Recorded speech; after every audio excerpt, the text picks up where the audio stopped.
Hi, I'm Lauren Bennett from LSP Actions, Lemon Sky Photography, Focus Styling and Enchantypix, and in this tutorial we're going to be creating a magical fantasy scene using this image here.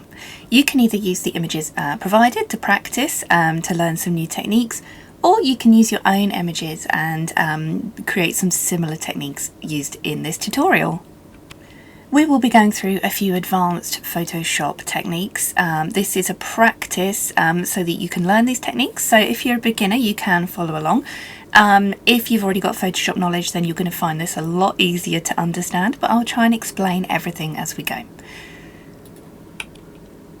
I'm using Photoshop Creative Cloud to edit this image. If you're using an older version of Photoshop, such as Photoshop CS5, CS6, or Photoshop Elements, which is a limited version of Photoshop, you may not find all the tools are available, and you might need to make some compromises and adjustments and some tweaks and a few substitutions to get the same result, but I'll try and talk through that in the video. But for best results, please do use Photoshop Creative Cloud. This is the subscription version of Photoshop that updates regularly with lots of new features from Adobe.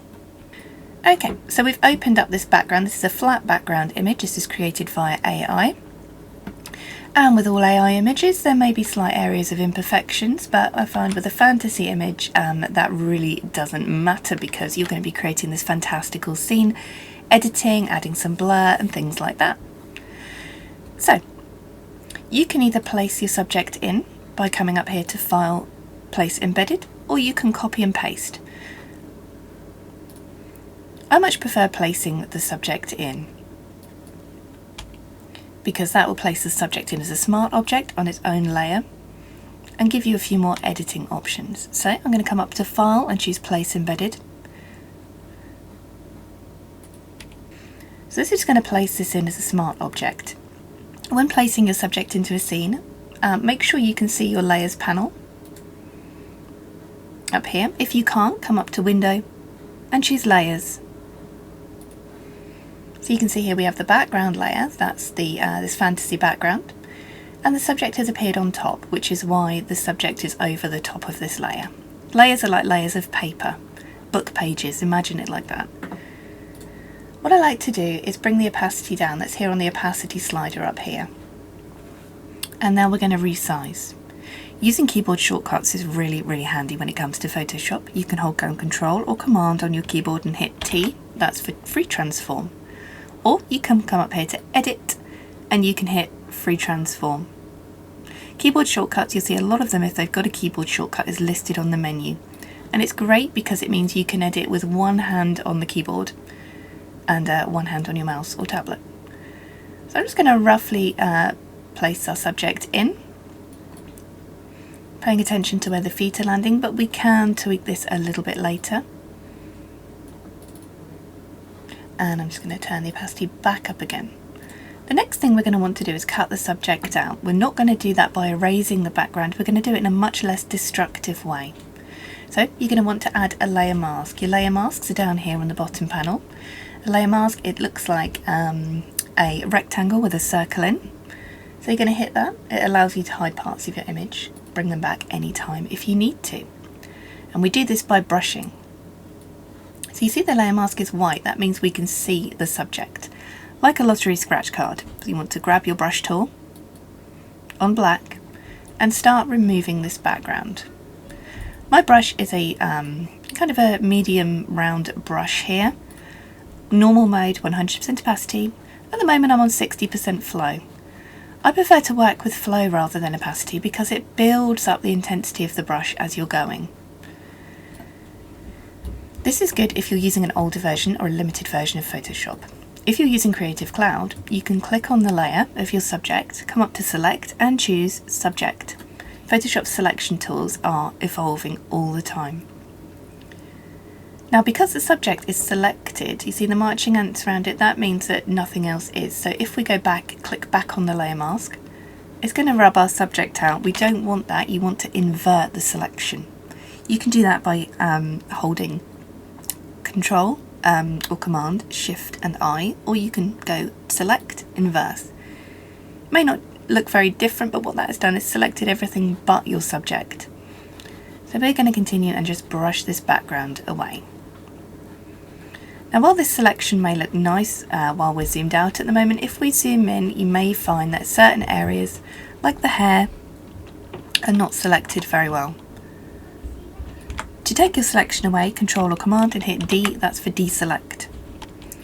Now we've zoomed in, we can see there's a little bit of odd masking around the hair. So I'm going to grab a brush, set to white because white will bring anything back. Make sure you're still on the low mask. If you try and paint on the smart object, it's going to just create a new layer or come up with an error message. You need to click on the mask. Make this smaller and a bit harder. And just paint some of these areas back in. You can also use the Photoshop Refine Hair brush. I'll show you how to do that in just a second. When switching between a black and a white brush, X on your keyboard will do this. So black to hide, and you can simply hit X, switches to white to show. If you're masking, you're going to want to be able to work smoothly and quickly rather than keep clicking over here. So I recommend learning these keyboard shortcuts, they're really, really helpful. So let's come up to select and mask and figure out this hair. If you've got an older version of Photoshop, your select and mask will look like this. You can use a Refine Edge brush and you can sweep this around the edge of the hair. Sometimes it's really great, other times it doesn't go so well, but you can see it's trying to make a better selection here of the hair.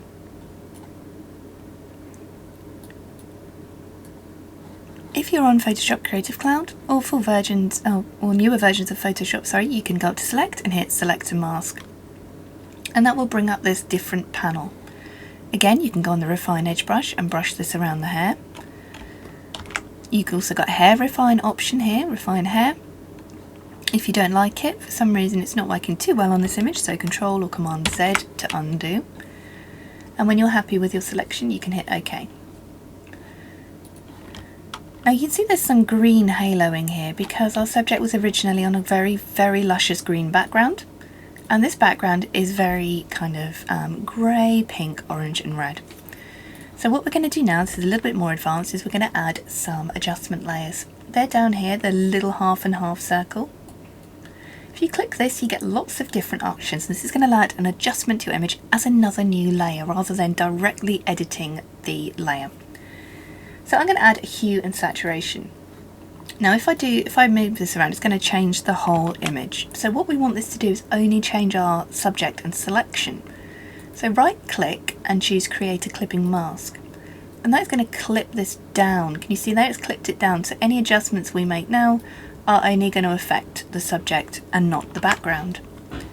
Now I'm looking at this hair version here. I'm not too worried about the rest of the subject. We're going to mask this. I'm looking at this green here.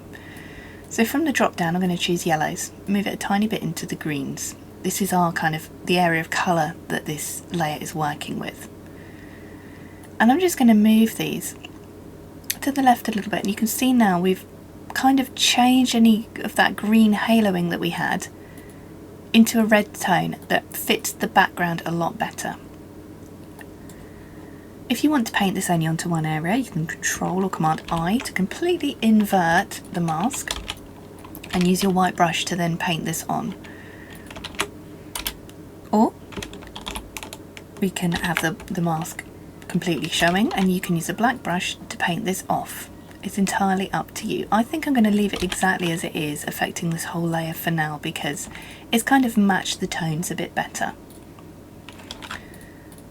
At any point, because we're using layer mask, you can just click on any of these layers. I'm going to label them as well. Let's change this one yellow to red, just so we can go back and see what we did. You don't have to name your layers, but if you have quite a few of them, sometimes it's good to label them, just so you know where you are and you can quickly click on them. I'm just using a black brush just to tidy up the edges of this hair a little bit more. Okay, so that's where we are so far. Our subject is in, but she does look very cut out still. So what we need to do now is add some shadows around the feet. I'm also going to use a white brush. If you right click, you can get your brush settings up like this. So I'm just using a white brush just to add these shoes back in. The selection was not the best, so it's always good to zoom in and make sure that everything is cut out nicely and properly with the right textures. If at any point you want to see the whole layer, by the way, as I've done a few times, you can click on the layer mask by holding Shift and click. This will temporarily stick across through the layer mask so you can see your original image. Simply click on it again to re-enable that layer mask. So I'm just carefully cutting out these boots by using a white brush, and I'm switching to black by holding X on the keyboard just to kind of take away any areas. So, and again Shift to see what was originally there, just so we can make sure we have a good cutout. This is a good point to reposition and move your subject, so you can click V on your keyboard, or you can come up here to the Move tool and you can drag your subject about just to make sure that you've got them in the right position and you're happy with where they are standing in your image. So let's add some darkness to the bottom here. So we're going to click down on the adjustment layers and add a levels layer. Now if I change the levels layer, it's going to change the whole image. So you want to right click and create a clipping mask again. You can see clip, clip. Any layers in the clipping mask here are affecting the subject. So make sure you've added it above your subject so it can clip in. If it's underneath, it's not going to clip in. You want to add it above, right click, create clipping mask. Now the levels is basically adjusting the histogram of your image, the lights, the darks and the midtones. So I'm going to grab the midtone slider, I'm going to move it to the right, and you can see this is adding some darkness. Now we don't want to darken the whole subject here, so I'm going to Control or Command I to completely invert that layer to hide it. Grab a brush on white, nice and soft. If you can hear a little voice in the background, that's one of my twins. He's playing dinosaurs out in the hall.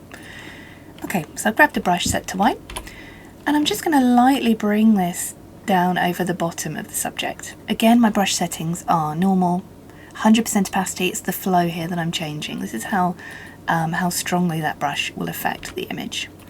Any areas you want to take this darkness off, say you've gone too dark, you can simply switch to black and paint it back in again.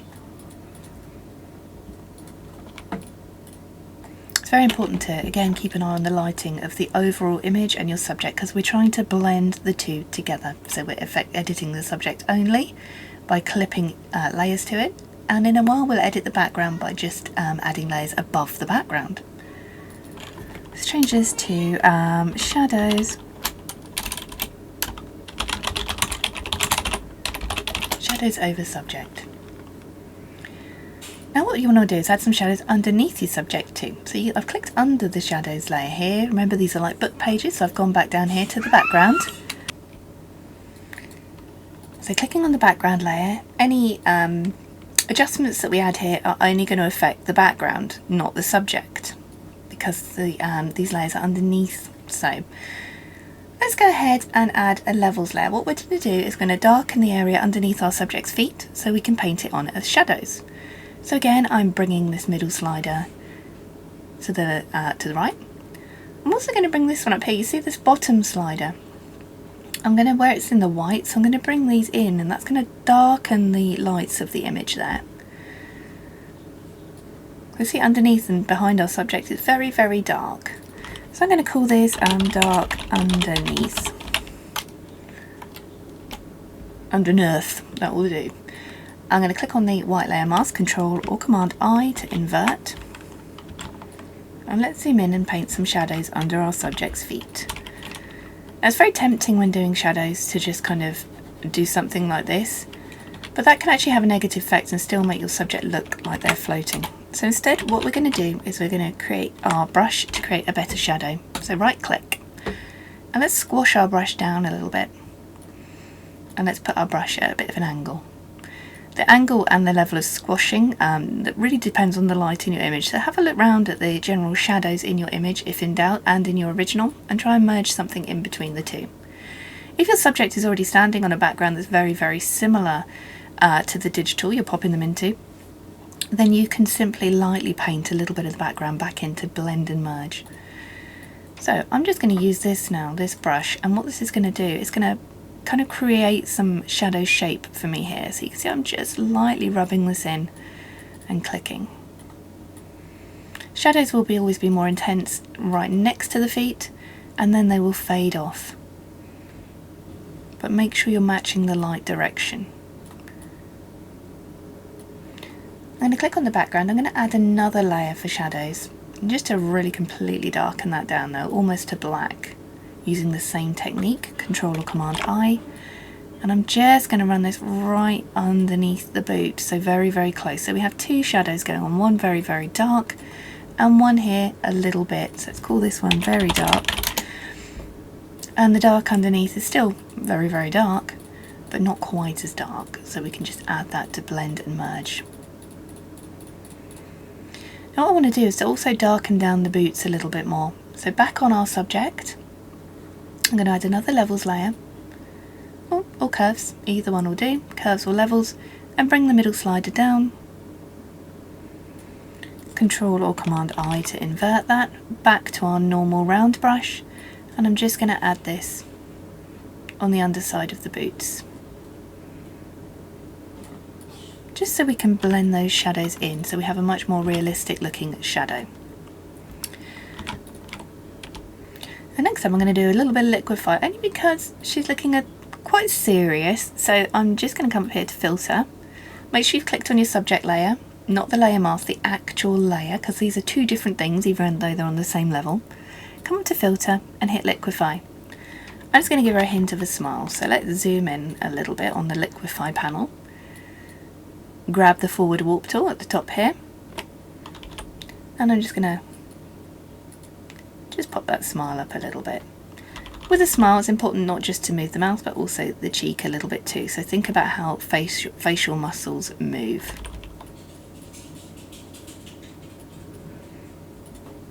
And hit OK.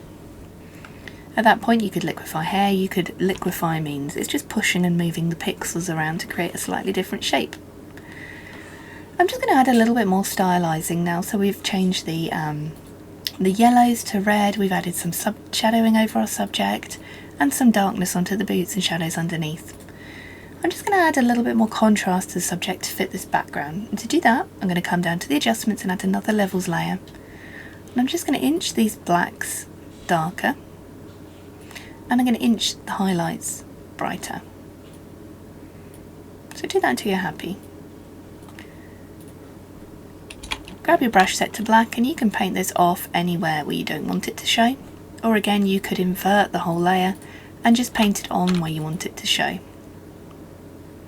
I'm also going to darken down with another levels layer. Another levels layer. I'm just going to add just some general darkness to this image. Control or Command I to invert, because I only want to paint this onto a certain area. And I'm just going to dab this onto the bottom here. I also want to brighten this face up, so I'm going to add a levels layer here and bring this face up. You can see we're brightening down now. Control or Command I.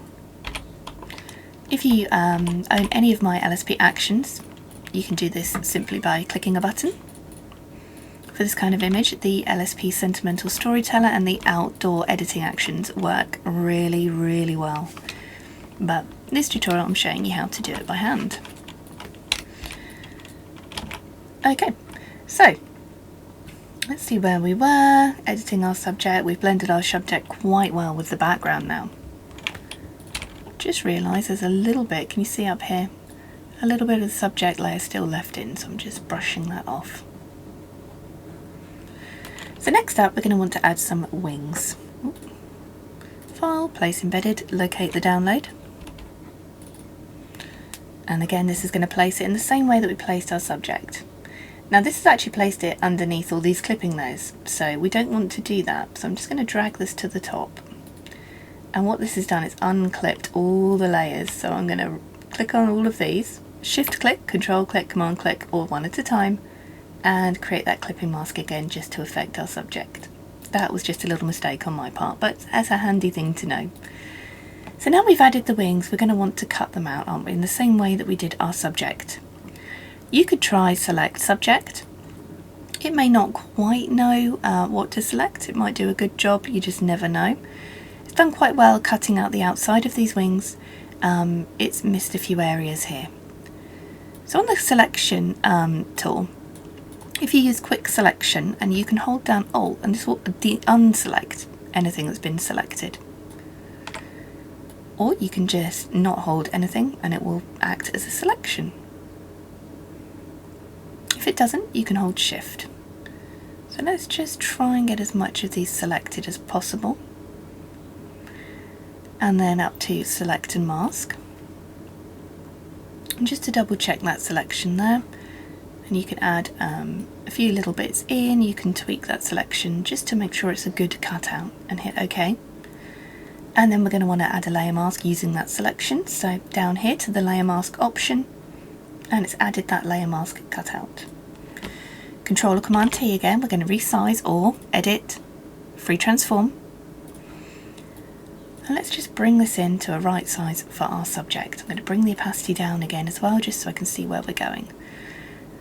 Now, I'm going to do one wing at a time. If she was facing straight on, 2 wings behind her like this wouldn't be a problem, but she's not. Her back is to the side here, so we've got to think about where this wing would sit behind her, and the sizing too. Let's say about there. I'm just going to drag this down underneath the subject layer, all the way down here on our layers panel, because the subject's already cut out, so there's no sense in doing another cutout on the wings. Instead of bringing the opacity up to 100, I'm going to tweak it down just a little bit so we get a little bit of translucency in there, but without looking too transparent. So it's finding that fine blend. Around 80 looks good.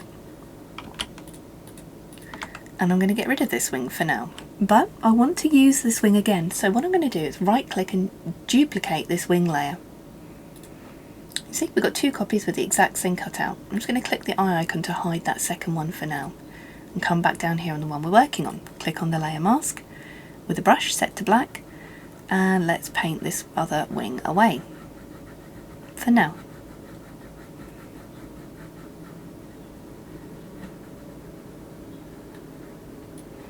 I'm going to take the opacity down even more, I think. Just really tweaking it down. Where are we now? 64.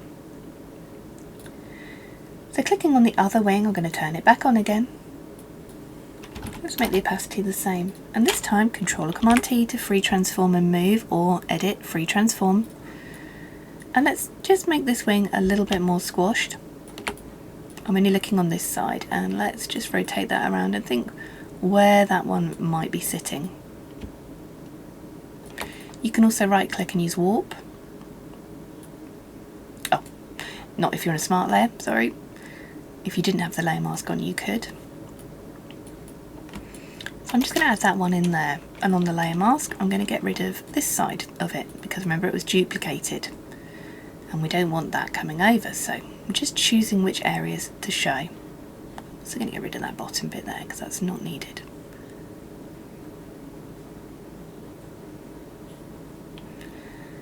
And you can see here the cutout is quite harsh. The background of these wings is kind of a translucent grey, so because it's so matchy to the actual image, I'm just going to lightly dab around, and that's going to make our cutout look a touch nicer. Just watch out for any edges, any antennae, any artifacts you don't want in the image. So I'm doing that by clicking on the layer mask and painting black. Once you know these few techniques of masking in Photoshop, it actually makes everything quite simple.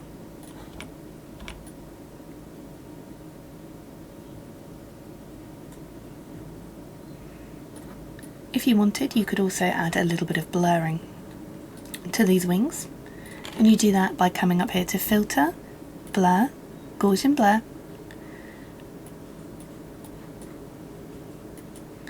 If you do, we don't want it very, very big, so maybe 0.8, 1, just a tiny bit. Let's say 1. And you can see underneath that's added the Gaussian blur box. If you're on a normal layer, it will just affect the layer, but because this is a smart object, it's added it underneath, which means you can double click this at any time and you can change it if you want to. So I'm going to add the same blur for the second wing, or the main wing. And I'm just going to go ahead and just minimize those. You see the drop downs here, you can open them at any time. The same with our subject and the liquify option. It's there because these are smart layers. Working with smart layers generally means you have a lot more control over the editing if you want to come back and change it. And because they are layers, we can turn each thing on and off. I'm just going to add a little bit of darkness and shadow to this wing. So I'm going to click on the main wing and add a levels layer and clip it to the wing, same as we were doing with our subject, so create clipping mask, and darkening this wing down a little bit. Control or Command I to invert, and we're going to paint it on. And the same with this second wing here, adding a levels layer, clipping mask, Control or Command I, and painted it on. Oh, make sure we darken the layers down first. I make this one a tiny bit darker actually.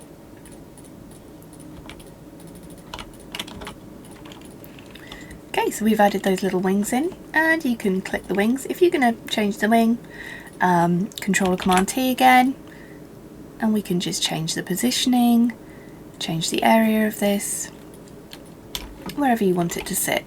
Just gonna see a little bit poking out there. You can change the opacity. This is why working in layers is so important, because you can just tweak and change as you go, which is very important to editing, because you know, you might get halfway through and you might think, oh, actually I really want to change that, it would look better over here, anything like that. So I'm just trying to get the perspective a little bit better on this second wing there.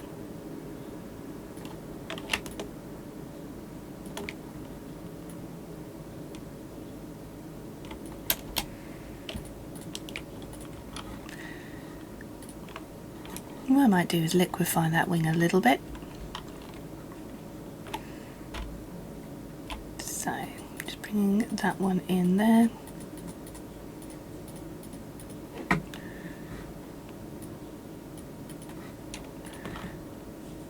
And we also want to liquefy the mask as well, because obviously the layer mask will have changed. This is something I should have done in the beginning, but it's okay because you can simply rerun the liquefy over that mask. So I'm just messing around a little bit with the positioning of this wing.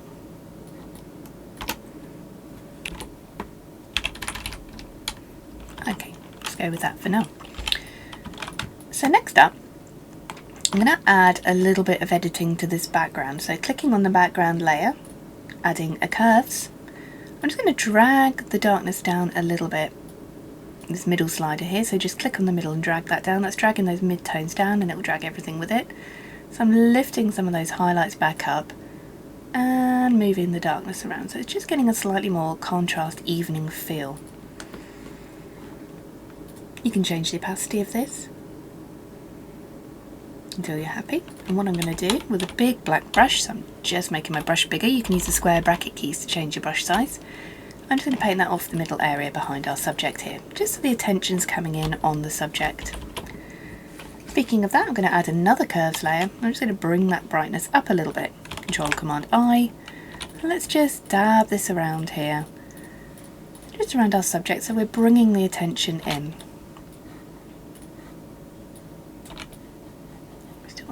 Be dark.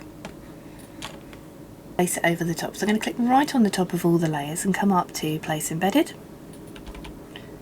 and drop that on. Now a tip about glitter is you're going to want to change the blend mode, especially if you've got glitter on a dark background overlay. So come up here to Normal and choose Screen, and that's going to change the blend mode there. Screen basically takes all the darks out, so you only see the lightness that's left behind. And I'm just resizing this in. I want it to go to all the edges, and I want some glitter coming over our subject and wings. These are the only bits I'm really going to be using. So add a layer mask, Control or Command I, invert to black, grab a brush set to white, and I'm just going to paint some of these in.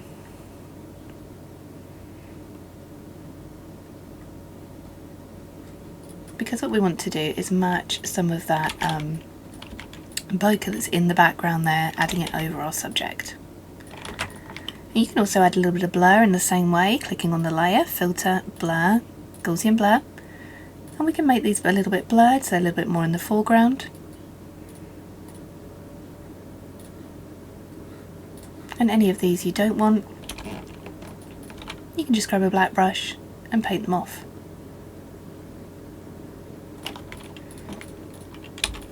If you wanted to add more glitter in, just grab a big white brush. We can just dab it in here, all across the bottom if you wanted to go for that really glittery effect. But I think I'm just going to go for a little bit of glitter over the subject there.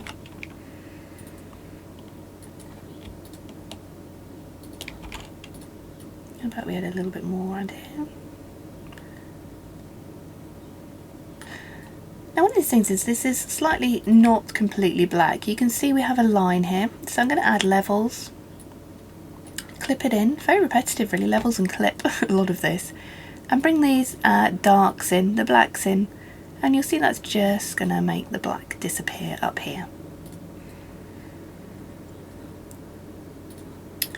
So now what I'm going to do, quite happy with this, is add some blur around the edge, because this is like a little scene, so you want to kind of make it look like a little bit macro, a little bit like you're zoomed in, so you want to add a bit of tilt shifting, and that means blurring around the edge just to bring the eye in and make it seem like she really is that little. So I'm going to make a copy of all the layers, so Control or Command A to select all. You see the marching ants all around this image. Control or Command, holding down Shift at the same time, and C, and that makes a copy of the whole merged image, so everything is copied together. And Control or Command V, and you see that's pasted the whole image as a new layer here. So let's call this whole image, because what we want to do is right click and convert this to a smart object, filter, blur gallery, and let's add a little bit of iris blur. You can change the shape of this circle here. So basically it's going to blur everything outside, but it's not going to blur what's inside. Let's bring this a little closer. When you've got your subject roughly within the circle, come up here to where it shows the blur, and you can decide how much you're going to want to blur this. You can see it adds that beautiful bokeh in. Now we really don't want to blur it a lot, just a little. You can also add some general field blur as well. This will do the same kind of thing, but it will blur your whole image. Let's add a touch of field blur too. Tilt shift, we could add a little bit of that. That's going to really blur the tops and the bottom of the image. So have a little play around with these different blurs that you're going to layer up over this image. And when you're happy, hit OK. And don't worry that your subject's blurred. We're going to add a mask and paint the blur away. Well, don't need to add a mask, this is on a smart object. If you've done this not on a smart object, you will need to add a layer mask and paint away. But because it's on a smart object, it's added the smart filter mask here, which is exactly the same as a layer mask. So I'm going to switch to black and paint this away from our subject. And anywhere else you don't want this blur effect to show. So you see I'm just dabbing that over. Anywhere you want to paint it back in, of course, switch to white again, and you can paint that back in. One last thing to finish off, I'm going to add some curves, adjustment curves. I'm just going to drag this down so this is darkening our image. Control or Command I. Just making sure that blur is definitely not on our subject. Quite like those mushrooms being in it as well. Control or Command I, sorry. On the curves, I've darkened things down, and I'm just going to use a white brush to just bring that in over this top area